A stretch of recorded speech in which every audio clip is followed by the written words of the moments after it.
Bismillahirrahmanirrahim. Maktab when Syar'i meets style.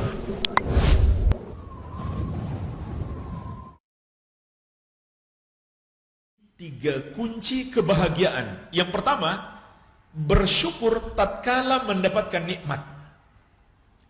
Maka nikmat itu jamaah sekalian akan terus berada bersama kita dan bahkan Allah tambahkan lagi kalau kita syukuri.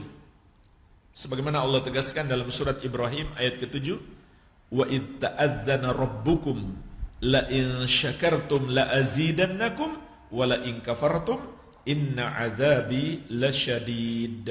Dan ingatlah ketika Rabbmu mengumumkan, kalau kamu bersyukur, sungguh benar-benar akan kutambah nikmatku. Namun kalau kamu kufur, kamu ingkar, tidak mensyukuri nikmatku, maka sungguh azabku sangatlah pedih. Jadi ini pentingnya bersyukur atas segala nikmat. Oleh karena itu jemaah sekalian, perlu kita pahami, nikmat duniawi yang Allah berikan kepada kita seperti kesehatan, kekuatan tubuh, makanan, minuman, keluarga, istri dan anak, pekerjaan, kedudukan, jabatan, semua nikmat duniawi ini belum tentu kebaikan bagi kita. Kalau kita syukuri, barulah menjadi kebaikan. Kalau tidak, maka itu hanyalah musibah bagi kita. Para ulama salaf dahulu mengatakan, kullu nikmatin la tuqarribu minallahi fahiya baliyah. Setiap nikmat yang tidak mendekatkan diri kita kepada Allah, maka itu hanyalah musibah. Jadi hati-hati jemaah sekalian. Nikmat dunia yang Allah berikan kepada kita, kekayaan, kesehatan, dan lain-lain, itu bisa jadi musibah. Itu bisa jadi azab apabila kita tidak syukuri. Makanya jangan terpukau, jangan silau melihat orang yang bergelimang dosa tapi kaya raya. Itu hakikatnya hukuman bagi dia, bukan nikmat. Itu adalah musibah yang sebenarnya lebih besar daripada musibah yang menimpa fisik.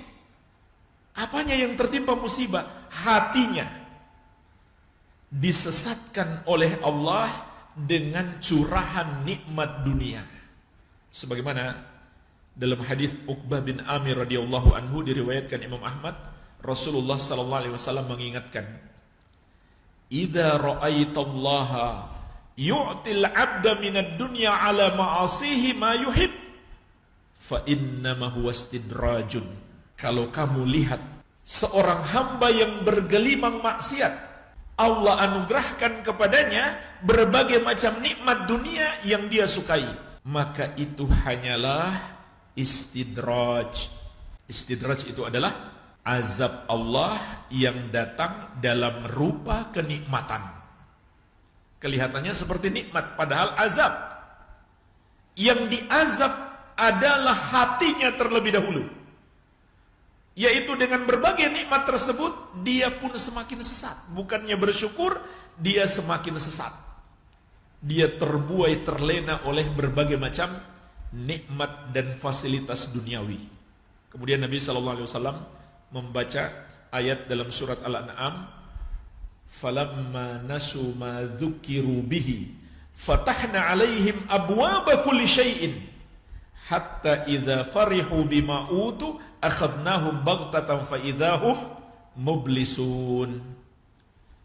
Ketika mereka melupakan apa yang telah diingatkan kepada mereka, maka kami bukakan untuk mereka pintu kenikmatan dunia dari segala penjuru.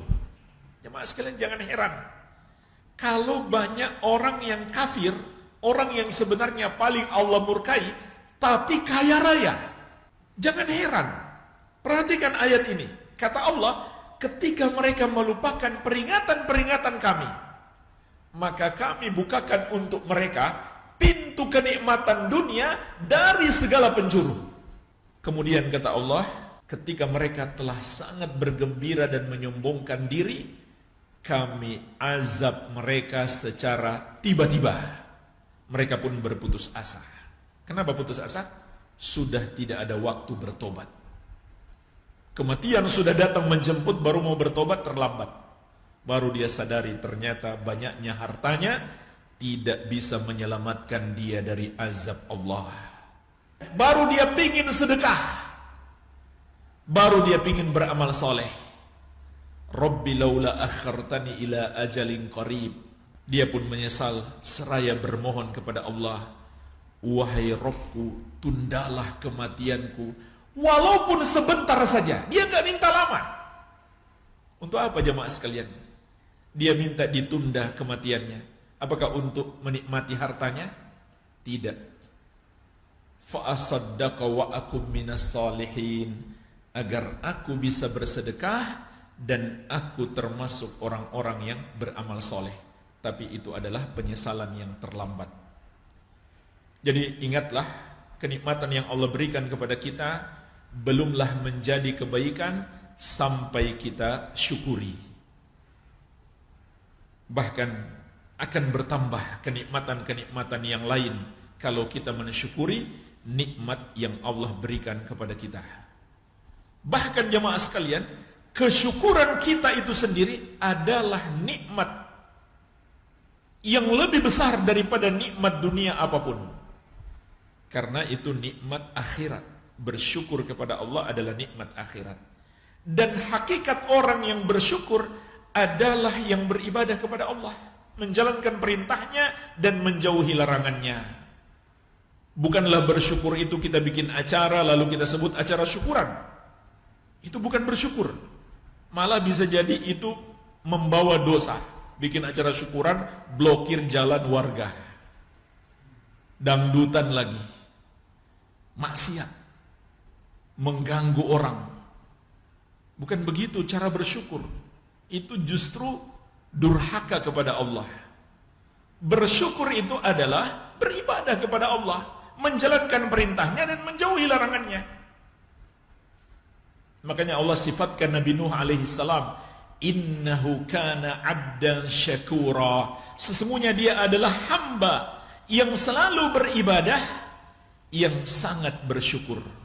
Nabi SAW melakukan sholat malam sampai kedua kaki beliau pecah-pecah. Saking lamanya beliau berdiri melakukan sholat, membaca ayat-ayat panjang.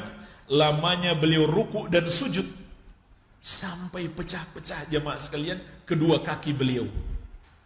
Jadi aneh orang mengaku wali lalu sudah enggak perlu sholat katanya. Nabi Muhammad SAW yang sudah dijamin masuk surga, yang sudah diampuni dosanya yang telah lalu maupun yang akan datang, masih terus beribadah kepada Allah. Bukan hanya sholat wajib, sholat sunnah. Beliau melakukan sholat tahajud, sholat malam, sampai kedua kaki beliau pecah-pecah. Ummul Mukminin Aisyah radhiyallahu anha pun sampai merasa heran, ya Rasulullah, kenapa beribadah sampai seperti ini? Bukankah dosamu yang telah lalu maupun yang akan datang sudah diampuni oleh Allah? Maka perhatikan apa jawaban Rasulullah sallallahu alaihi wasallam. Afala akunu abdan syakura? Tidakkah aku menjadi seorang hamba yang selalu bersyukur? Jadi, untuk apa beliau sholat? Untuk bersyukur kepada Allah atas nikmat yang Allah berikan.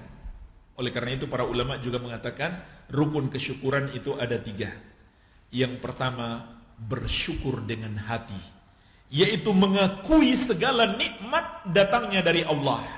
Wa ma bikum min nikmatin fa minallah.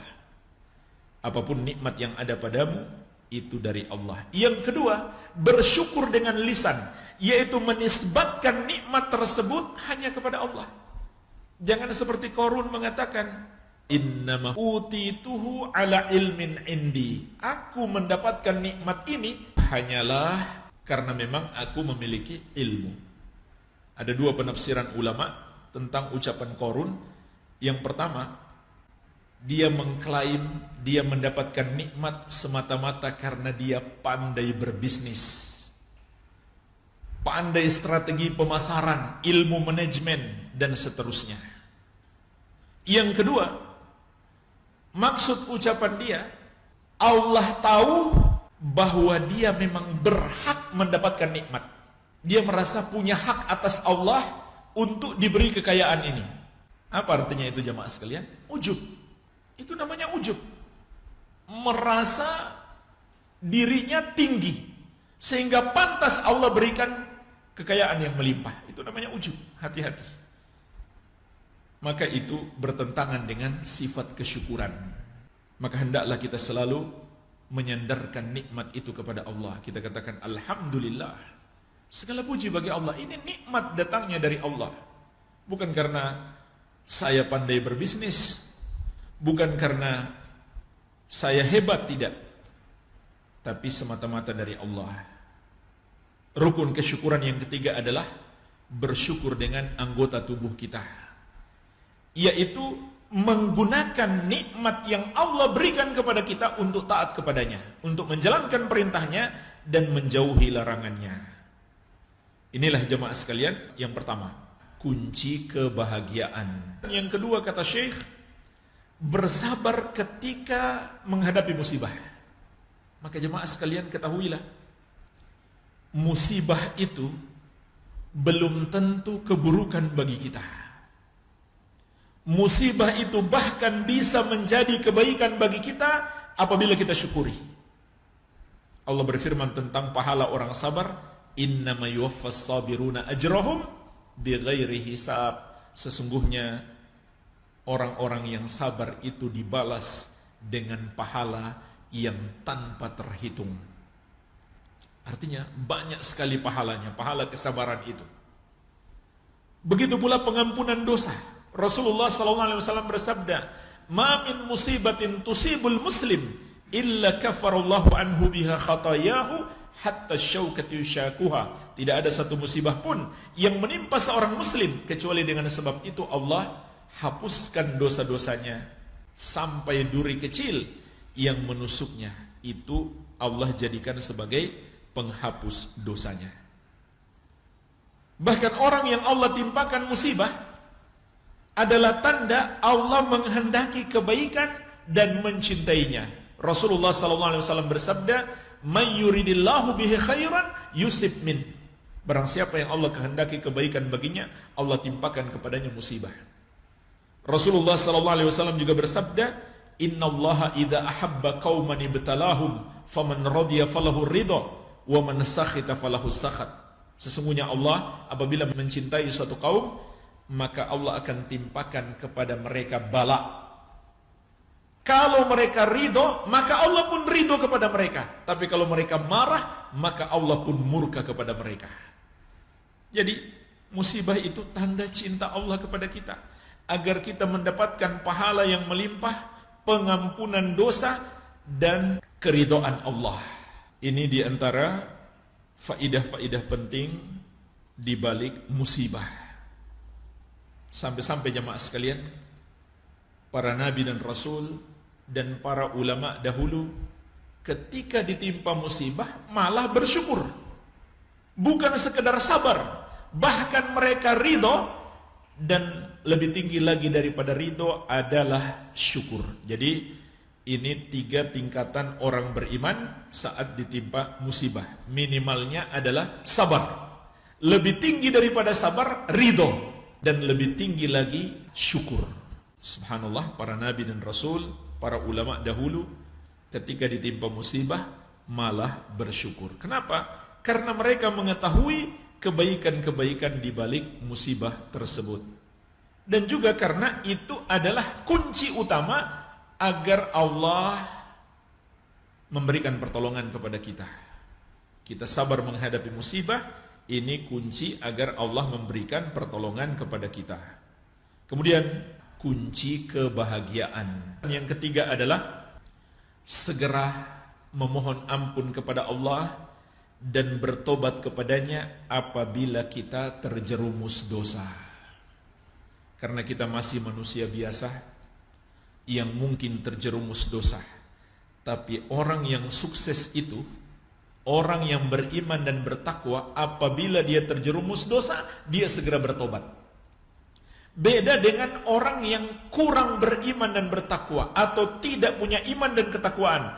Ketika dia terjerumus dosa, dia terus menerus dalam dosa itu. bahkan sampai pada tingkat menikmati.